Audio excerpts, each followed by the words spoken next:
के लिए आरसीएम के इस महीने 7% की ग्रोथ जारी है, सितंबर तक 10% की ग्रोथ आ चुकी होगी। लेकिन अगर सिर्फ 4% की ग्रोथ माने और अगले 2030 तक ये लगातार हम ये बरकरार कर लें तो 2030 में आरसीएम का टर्नओवर है 3000 करोड़ से उठ के 31,500 करोड़ चला जाएगा। ये घर के अंदर जाके बैठ के कैलकुलेट कर लेना।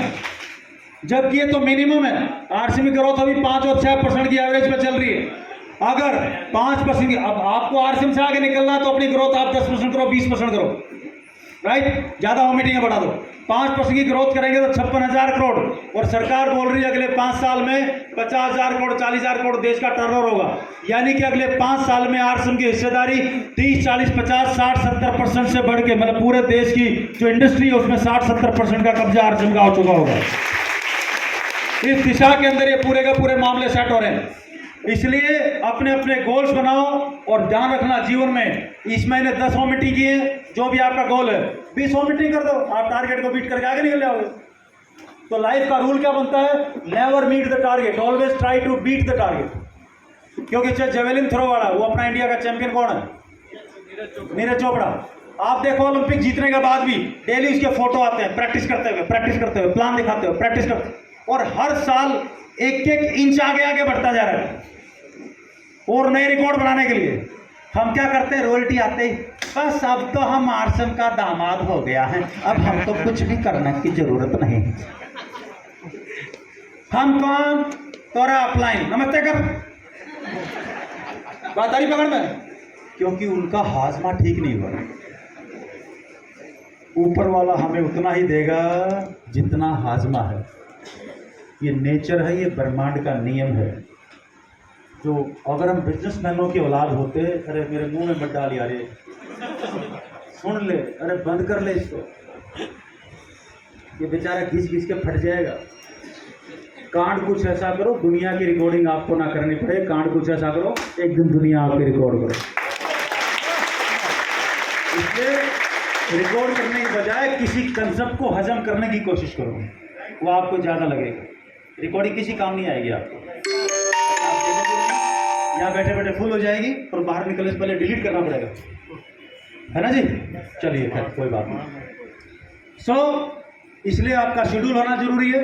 चौराहे पे मजदूर खड़ा रहता है, साहब क्या कराओगे? गारा टंगाएंगे, छत पे ईंट चढ़ानी है, 100 रुपये लूँगा, 200 रुपये लूँगा, 500 रुपये लूँगा। वहाँ जाएगा, ये तो आपका मकान बहुत ऊँचा है, 2 चक्कर मारेगा, बोला मैं तो नहीं करता, बोला चल भाग यहाँ से। और वो थोड़ा सा काम करेगा, फिर बीड़ी पीने लग जाएगा, फिर थोड़ा सा काम करेगा, फिर बीड़ी, आपको उसके सिर पे खड़ा रहना पड़ेगा 4 ईंटें छत पे चढ़ाने के लिए। ऐसा होता ना? यस और नो? और वो फिर बोलेगा मैं तो जा रहा हूँ, मेरे को तो आधे दिन की दे दो, राइट?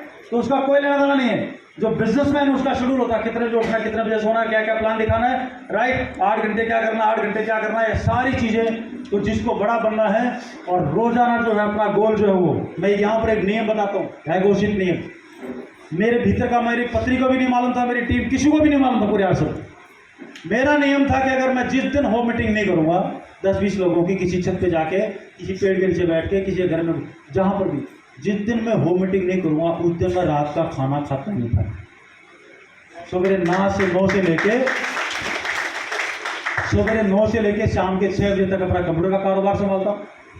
शाम के 6 बजे कंप्यूटर का काम बंद।